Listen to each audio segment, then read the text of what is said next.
name is Harsha from the IS&T Special Topics class at UKZN for 2008.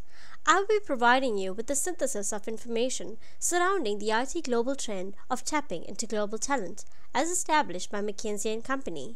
This presentation has been prepared by Lisa Padiachi and I. There will be debatable discussion points and we would love to engage you to find out your view. If you're not already switched on to the networked economy, you will be by the end of this presentation.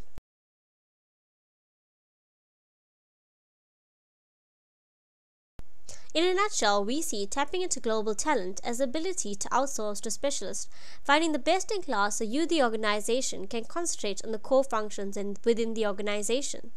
In order to do this, you need to be able to decentralize functions, and the best way to package this is to be able to create contracting options. It is believed that the competitive advantage will go to companies who can master the art of breaking down and recomposing tasks. For our analysis, we have been able to deduce that this trend has been creeping its way through since the birth of the networked economy. Early traces of this trend can be found in 2002 as Cisco, who integrated teams from around the globe to help provide real-time support to clients. One of McKinsey's earliest reportings of this trend has been in the paper The War on Talent. This has further been supported by PricewaterhouseCoopers. Since the very nature of tapping into global talent incorporates the idea of multinationals, grounding this behavior to a particular geographical location will be constraining the potential of this trend. Therefore, from a South African perspective, making news was the Cisco Global Talent Acceleration Program. What Cisco has realized in the emerging African countries is that it will be more beneficial in the long run to grow talent rather than importing skills on a temporary basis. Thus, we see that each situation requires a different resolution that matches the organization's missions and values. South Africa looks outward for resources and skills rather than being a hunting ground for talent. The likely implications of global outsourcing that we have identified is firstly the new talent deployment models that will be established with this trend. Secondly, if we look at small teams hiring outside of their own country, implies communication project management challenges that are much harder than those posed by local resources. And finally, it is payment to global talent contractors could become problematic.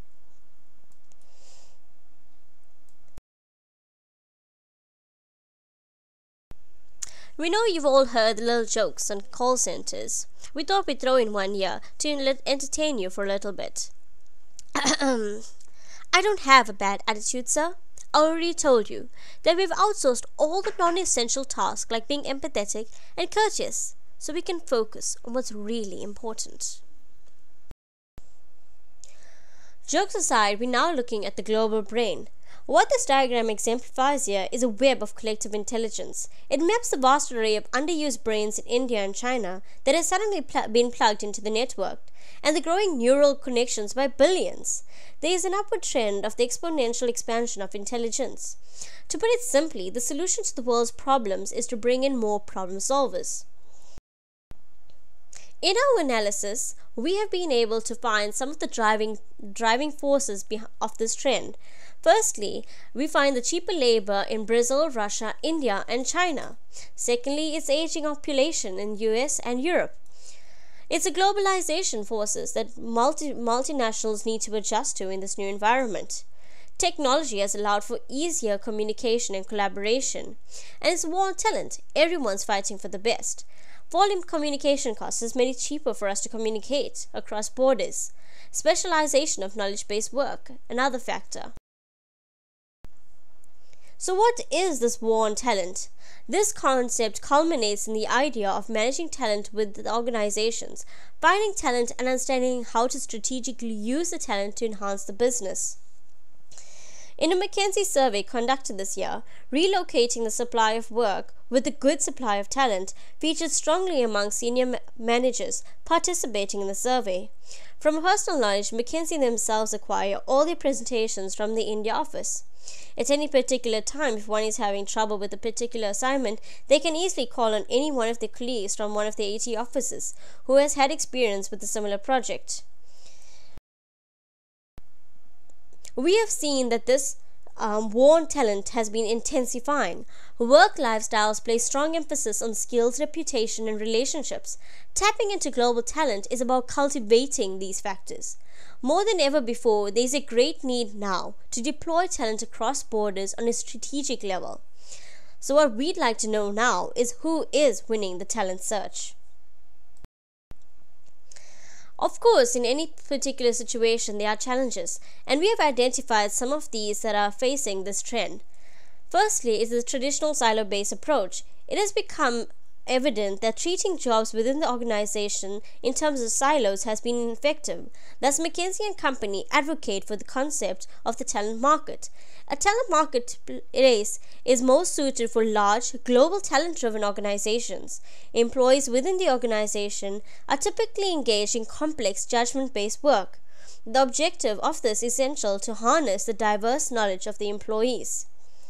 So while we have lots of talent coming in from the emerging countries like India and China, we have these also pose their own challenges. Some of these are poor English, and the other being the lack of initiative and experience to assume leadership roles. Generation Y. Understanding the motivations and expectations of our Generation Y, in the career place is far different from that of the baby boomers. Organizations are faced with the challenge of training these individuals while running the risk of them leaving in a year or two. Finally, it is measuring inputs from collaborative networks. The challenge companies face using collaborative technologies is measuring the productivity of instituting these tools. What has been suggested to provide insight into the profitability of a network is network analysis technologies. In the case of a petrochemical company, it was found that a 60-person network alone has saved the company $5 million. This was a result of finding an individual who was not affiliated to the well itself, but that had knowledge on how to solve the problem.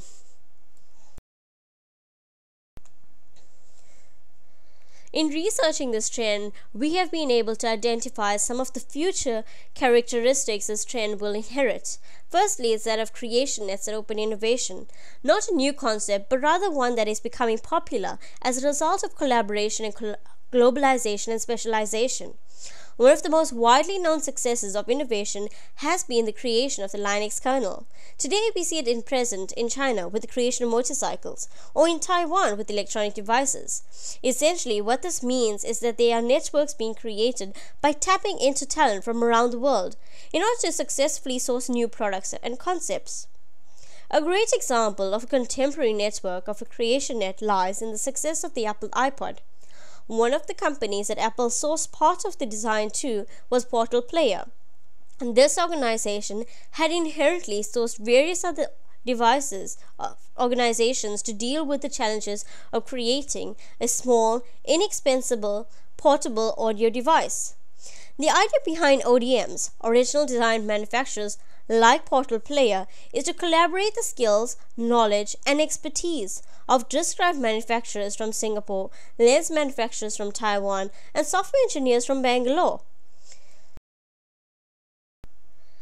One of the other trends that has been identified as a spin-off for tapping into global talent has been the knowledge process offshoring.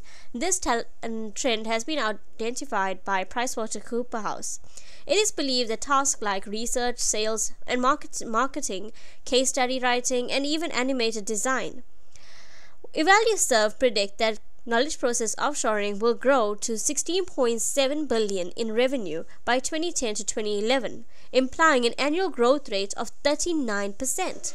The reason for this growth is the high level of skills available in India, China, Hungary, Poland, and the Philippines, at comparatively lower prices than the US and Europe, which have aging populations. So the final word on tapping into global talent is, it is the survival of the fittest. Tapping into global talent is a natural progression to surviving into the globalized economy. With an always connected workforce spread over the globe and concentration of skills in specific regions, one needs to streamline their business in order to become a lean machine. By collaborating and sourcing global talent in terms of people, knowledge, or products, an organization has the opportunity to sail uncharted waters. So, switch on to the networked economy. Thank you very much for your time and listening to this presentation. I hope it has provided some insight, and we hope to have some discussion points with you later on in this presentation. Thank you.